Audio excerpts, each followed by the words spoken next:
I'm very excited to have a really special guest on our show today. It's Michael Bungay Stanier. He's a guru in the coaching world and has written some awesome books. And I love your sense of humor and quirkiness that comes with it. So welcome, Michael.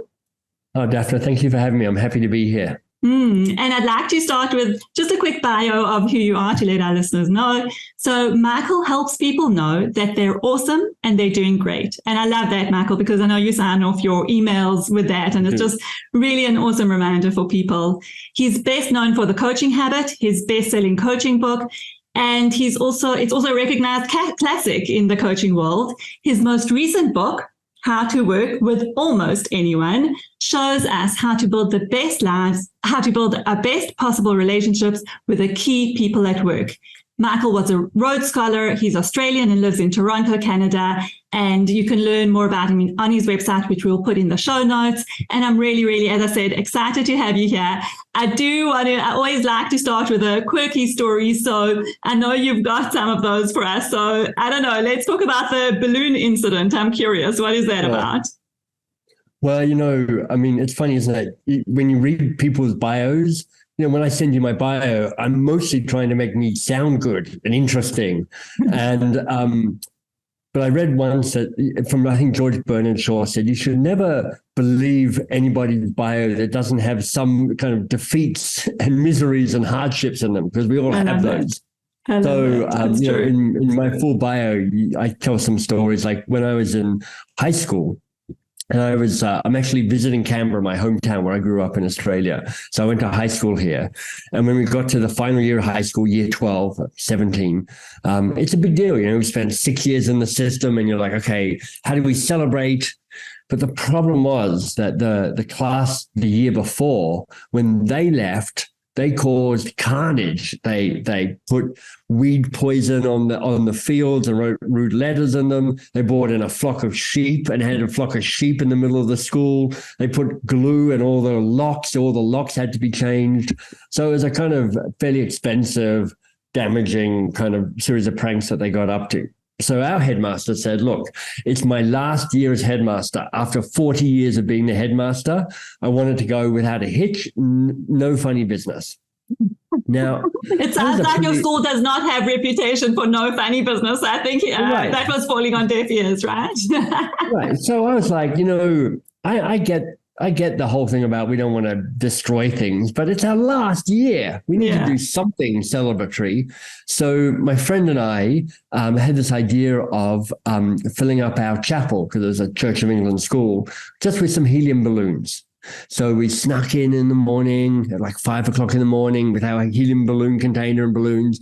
And it's kind of had a nice conical roof. So the balloons would kind of just go up and fill up. So it was the most polite prank in the history of pranks. I mean, it's literally filling up some balloons and putting them in the chapel. Right. And we got caught and we got banned from our high school graduation and we were shamed and we were lectured at. And it was interesting. And I tell that story in part because in some ways, part of the work I do in leadership and through coaching is try and disrupt the way old school leadership happens, kind of disrupt how hierarchy can work and how power can work. There's a place for hierarchy often. There's power just is there, it exists. But, power corrupts, absolute power corrupts absolutely. There's a way that power can get abused. And part of why I love coaching, and I'm so kind of committed to try and make it an everyday leadership skill, is the act of asking a question rather than giving somebody an answer disrupts hierarchy, disrupts power. Yes. It is a moment of empowerment. And empowerment's an interesting word because empowerment is when you are giving somebody else some of the power that you otherwise hold. So it's a bit of a leap, but, as I think back to kind of graduating high school and trying to play with power then, now I've got a slightly more successful way of doing it, which is to try and make coaching unweird for regular people so they can make it an everyday way of showing up in the work that they do. I love that. I love the making coaching unweird, because I think it is still quite weird for a lot of people. And I also love that you're bringing, okay, what are the stories that don't make us look so good in this age where, yes, our CVs, I love your CV because it was so quirky and it put all those interesting bits in, which really makes it interesting. But in this day and age where on social media, we're just seeing the best side of everyone, the highlight reel of everybody's life. And we don't get to see the real story, right? We don't get to see, okay, well, everyone has parts that are flawed. We make mistakes. We battle with power, all of those things. And, I think also if you're a speaker and, I'm not very famous, but I'm famous in very small parts of the famous. world. I have to say, I didn't say that in the bio, but I am a little bit starstruck today. So very famous. I am mostly utterly unknown by almost everybody who has ever lived on this planet. But a few people know me. That's just because we're talking about 9 billion people or whatever. but here's it's interesting when you go to a conference and you hear somebody read out their introduction, they somehow are both boring and intimidating at the same time, because it's like a list of their achievements. Yeah, right. And part of when I'm speaking at a conference, part of my job is to help engage the audience. And I know from neuroscience that people's brains are basically trying to figure out whether it's safe or not where they are. And if I can make them feel more important, I make them feel safer. And if I can make them feel safer, I will have them be more engaged. And if they're more engaged, they're more likely to enjoy what I say and learn from what I say and maybe even practice from what I say. So there's a way that when I have my introduction read out, it is designed to make people laugh at me and to pop the balloon that I inevitably show up on stage. Because not only am I the keynote speaker, but I'm also now a middle-aged or late middle-aged, tall, straight, white dude. So I've got all of that working against you. So I've got, it's the cards I got dealt. So part of it is like, so how am I immediately trying to play with my own sense of status, not just for the sake of being kind of fake humble, but because I know that's a way of inviting other people into engagement and into power and into commitment. It's kind of the heart of the work. And you know what I think, Michael? I think it's part of being real, which I think this world really, really needs. So it just makes me think about, the book that I wrote. And the first time I got a really, really horrible review, really mean and horrible. And it's one of those 1 stars and they're saying all the things that you just really don't want to read. You don't want to read. But the truth is, it's so important. Because not everybody's going to love you. Not everybody's going to love the content that you put out.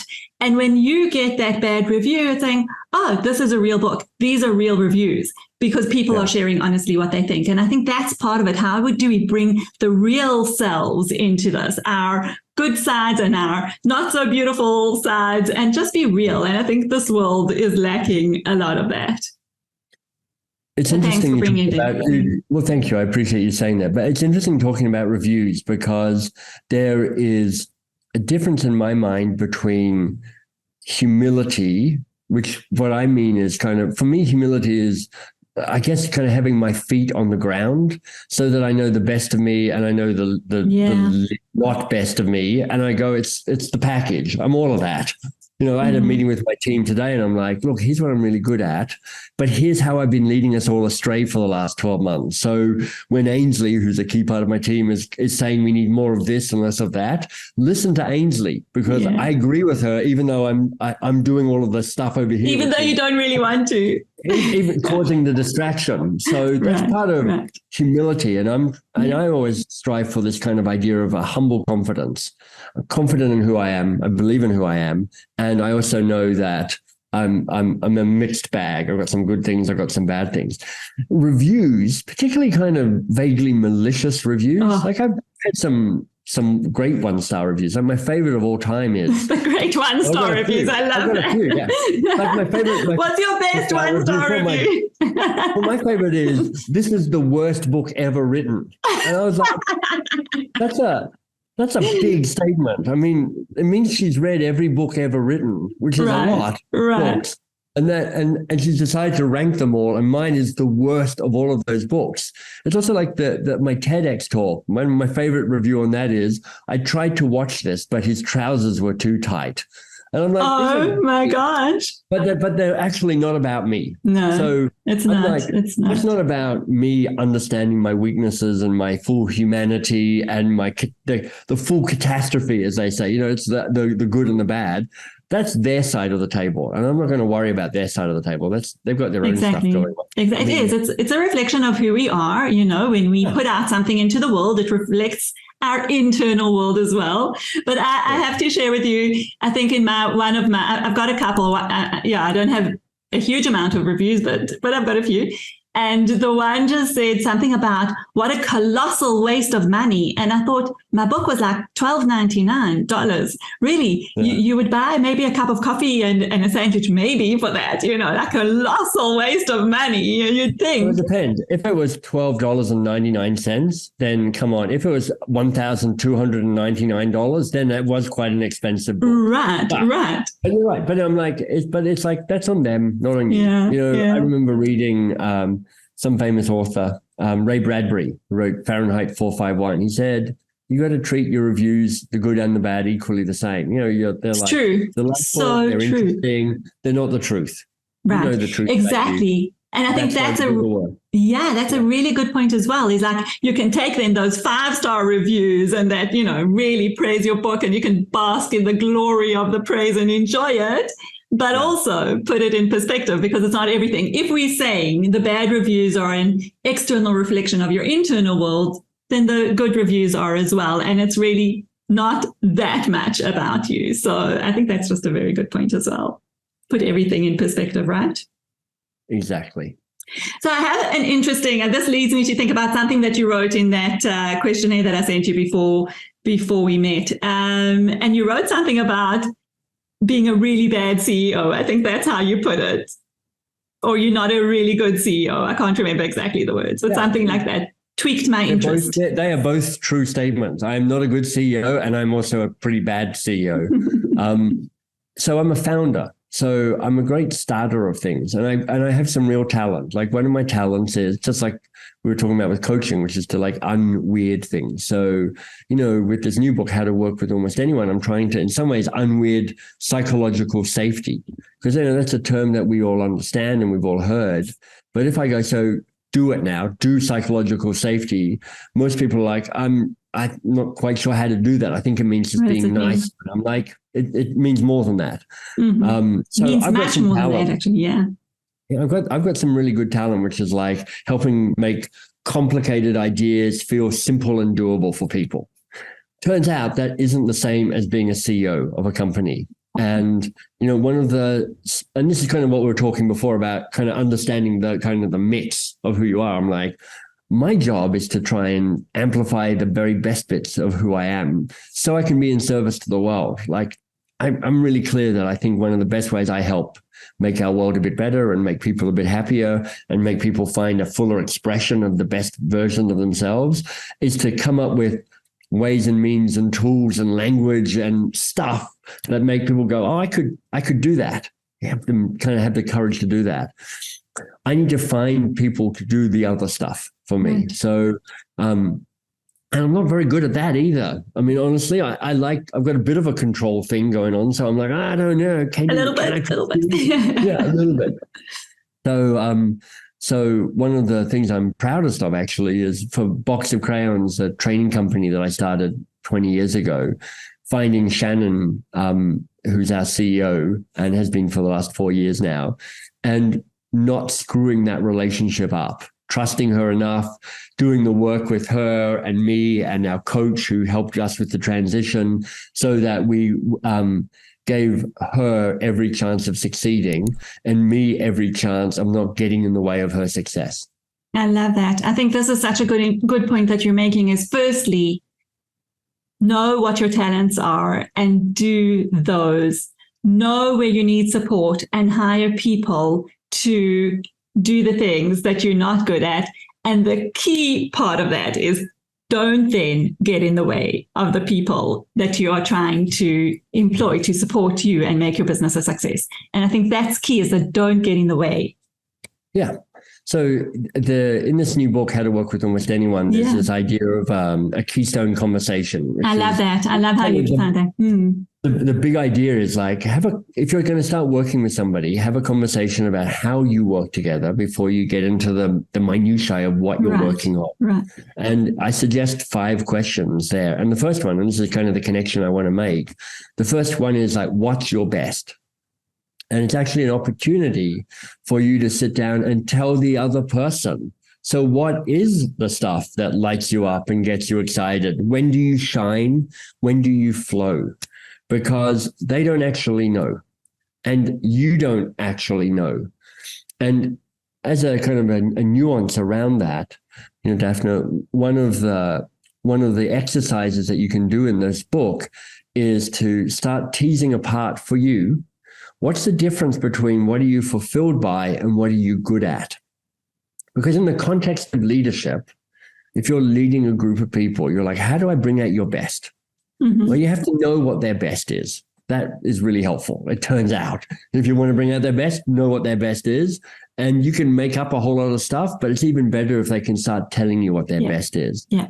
But here's the other key insight. We often assume that if somebody is good at something, they want to do it. Yeah.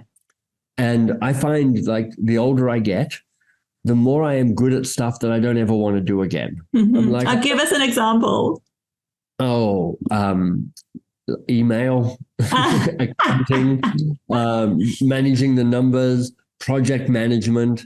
Like, there's a whole bunch of stuff that I can do decently well. And if I was on a team, people might go, Michael, why don't you run the project man? Because you've got a slightly controlling nature and you seem to do that. And I'm like, I can, but if you make me do that, a price gets paid, which is you lose 100%. A little bit of my soul around this. Right. So if you're able to articulate to the people you're working with, look, let me tell you the stuff that I'm both good at and that lights me up. Brilliant. Exactly. That's the stuff you're best at. Yeah. Let me tell you the stuff that I am good at that doesn't light me up. Meaning I can be a backup for you or a safety net or a coach, but don't assume that I want to do that. And let me tell you about the stuff that I am not yet good at, but it lights me up, because that's my growth edge. That's where I want to grow. Mm-hmm. That's where I want to practice. But I need you to build some safety nets around me so that, I don't screw it up, because I'm not yet good at it, but I want to be good at it. And those 3 distinctions are absolutely awesome, because if a leader can lead their people in exactly that way, I love that. It's the backup, it's the zone of genius, and then the zone of growth, So I think it's a book, The Big Leap, where he defines a zone of excellence and the zone of genius, which is exactly what it is. The zone of excellence is the stuff you can do, but you shouldn't actually be doing. And that could be a good backup. The zone of genius is really where you want to spend most of your focus, and that's where you'll thrive. And I love you're adding here a zone of growth, which is where do I want to grow into? And if a leader can really recognize that, or have those conversations, help their people develop their own awareness around those areas, because I don't think it's so easy even for people just to answer those questions off the bat. So it's a process of reflection and awareness and feedback to really understand where are you at which zone. And if a leader can really tap into those for themselves and for the people that work for them, I think they have a good thing going. I mean, I think at its best, work can be a place of self-growth and self-awareness and self-development. And for that reason, with this book, each of the 5 questions, there are 5 suggested questions for the Keystone Conversations. They each have 3 exercises associated with them, because in some ways I'm kind of slipping in a self-help book under the wrapper of a business book. It's all about the business conversation, but the more you know yourself, the more you're able to articulate, well, who are you at your best, and what does a really great relationship look like, and how do you help repair relationships? Well, the more you can be articulate about that, the wiser you become about you, the more you increase your own emotional intelligence. Absolutely. And I love the book because it's extremely practical. I mean, I read it in one sitting. I was just so absorbed. There was so much. I love that. That's my goal with the book is because. And at the same time, you can also stop and focus on different areas and take some time to do the exercises. I think it's got both, so really, really highly recommended. Because, with many books, they get abandoned in the first page. First chapter. They're like, oh, it's too big, it's too heavy, it's too much. So my goal with my books is to try and make it irresistible for people to get towards the end of the book. So to hear that you read it in a single setting makes me very happy indeed. Yeah. Michael, I actually wanted to ask you what led to you writing the book. I'm sure there must be a story there, because I love the title, which is How to Work with Almost Anyone. For me, again, it goes back to that being real. Okay. So I want to hear about that. Where did what do you have to say about that almost anyone? And then what led to it? Is there a story that brought you to actually writing this particular book? I have to say, of all the books I've written, I think this might be the very best title I've ever come up with. It's awesome. Everybody loves it. Everybody loves the almost. Because I think, honestly, I don't think I could write a book called How to Work with Anyone. I'm like, I don't know how to work with everybody in the world. I mean, I've had my fair share of battles and confusions. I have scars. I have battle scars from working with people. So I do think that there are some people, maybe because of you, maybe because of them, maybe because of the context, where you're like, this is always going to be a bit of a broken relationship. Right. And I think we have to accept that. I just want to jump in here. I think we need to accept. I think that's also part of, we are not going to be liked by everyone. And as a leader, we need to understand that it's not a popularity thing. It's not I want to be liked by my people. You have to show leadership and give direction. And even if someone doesn't like you, you still need to be able to lead them. Well, I think you're pointing at one of the key insights of the book, which is you're trying to build the best possible relationship with your key working relationships. And that doesn't just mean, how do I amp up the ones that are already awesome? I mean, exactly. That's the easy part. Keep those going longer, but it's also look at all the ones in the middle of your bell curve and go, look, they're pretty good. They're okay. How do you add some magic and some pizzazz and some danger and some safety to that? And then those ones that, like, think of your most challenging working relationships, your top 3 challenging working relationships, where you're like, maybe there's conflict, maybe there's ennui, and kind of like there's just no vibe here. Your working relationships are such a strong influence on not just your success, but your happiness. What if you could improve those frustrating working relationships by 10 or 20 or 30%? There's a relationship writer, John, oh my goodness, I've forgotten his name. We'll come back. No, he wrote the 7 Secrets of a Successful Marriage. Oh, okay. I don't know that one. And John Gottman. The Gottman Institute, of course. Yeah, exactly, the Gottman Institute. And Gottman said something very interesting. He said 70% of all issues in a relationship, he was talking about a kind of intimate, romantic relationship, but let's say it's true for working relationships too. 70% of issues are perpetual, meaning that they don't get to be fixed, that you have to figure out a way of working around them, through them, underneath them. Yeah. And I think that is an extremely liberating insight, because it means that you can stop trying to solve the stuff that will never get fixed. Exactly. The person is never going to be who you want them to be, like the designed. Exactly. Yeah. Like, I know my wife is never, ever going to say yes the first time I suggest a new restaurant that we go to. That's just not how she works. I love to go to new restaurants. She likes to go to restaurants that are tried and tested. I'm like, I can't fix this. We just have to figure a way around it. But what it means is 30% of your working relationship isn't perpetual. It's fixable. It's immutable. It's changeable. So there's an option. There's a possibility of you taking the most frustrating working relationships, the ones you've almost given up on, and going, we could improve this by up to 30%. Amazing. What a gift that would be if it didn't suck so much for you and for them. Yeah. So, Michael, was there a story that led you to want to take this particular area of focus around relationships? And I love how you described the BPR. What was the best possible relationship, which is safe, vital, and repairable? That's key for me. Was there a story that led up to you wanting to focus on this particular topic? Well, it was a combination of 2 things, one slow, one fast. One is that this is a tool that I've been thinking about and working on and practicing and developing for more than 25 years. And it's turned into me building better, longer lasting, more enjoyable working relationships. And I'm like, I haven't really taught this very much. So it became one of my ideas for a book. I've got a few ideas for books. So I'm like, it could be something around this. Mm-hmm. This could be the key tool that I'm trying to teach. But I actually thought I was going to write another book beforehand, a book on how change happens in organizations, because I've got a good idea about that as well. And I kind of sat down to try and start writing that book. And this other book started writing itself instead. Oh. And I think it was in part because of a personal moment. A couple of years ago, when I was right in the heart of writing this, my dad died. And I live in Canada normally, but I was back in Australia, actually living in my family house, the house my mum and dad had lived in for 55 years, and that I grew up in. And I was home just trying to help out. Because, when parents are going through a tough time like that, one of them has a terminal disease, what they most want is a really competent daughter. Now, unfortunately, I only have brothers, so we only have 3 sons. So I'm like, how do I try and channel what a really competent daughter would do? And I'm like, you go home and you help out. So I'm home and I'm helping out. And Dad was living at home, and he was okay, but he was also, we knew he would die in the next little while. Could be weeks, could be months. And for all the obvious reasons, Mum and Dad were pretty stressed about the whole thing. They're trying to figure it out. They're trying to figure out how to be with each other. They're trying to figure out how Mum would be the primary caregiver and how Dad would be a patient.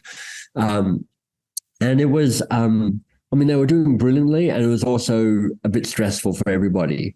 So I actually plucked up my courage and said, let's have a conversation about how you want to be together in these last weeks or months of Dad's life. So we went through a conversation, not exactly like I laid out in the book, but the same basic principle, which is, how do you want to be with each other over the time you've got left? Wow. What will be hard? What will be easy? What do you want to do more of? What do you want to do less of?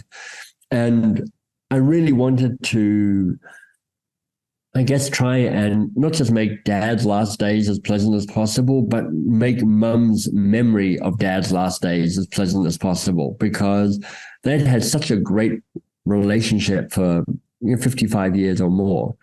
And because of the way it works with the recency effect, a really bad final 6 months would actually stain 55 years of memory. So I'm like, how do we try and make that as good as possible? So that experience, I was already starting to write the book when that was happening, but it was a kind of accelerant and a kind of commitment to getting the book written. Wow. And that is a really courageous conversation to have, because I know when we're facing those final moments or final stages, we just want to ignore it. We want to focus on the good, or it's really hard to take that and say, well, you know what? We know this is going to be our last time, our last chance. How do we want to make it happen? That's a really powerful story. 48.5% of me was going, don't do this, Michael. Yes.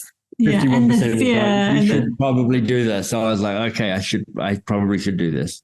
And I know my parents definitely don't love talking about death, and thank God they're, healthy and everything's good. Yeah. But they don't like talking about death or what comes. Nobody really likes to talk about it. So it's really difficult, I think, to broach it with your parents as well. Yeah. So sure. Yeah. What a powerful story. Thanks.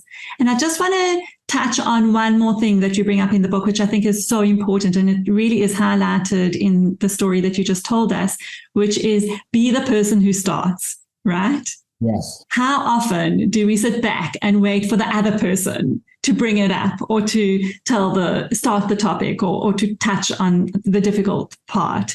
And if you could just take that message. Yeah. Because, it's some of the feedback I get from this book.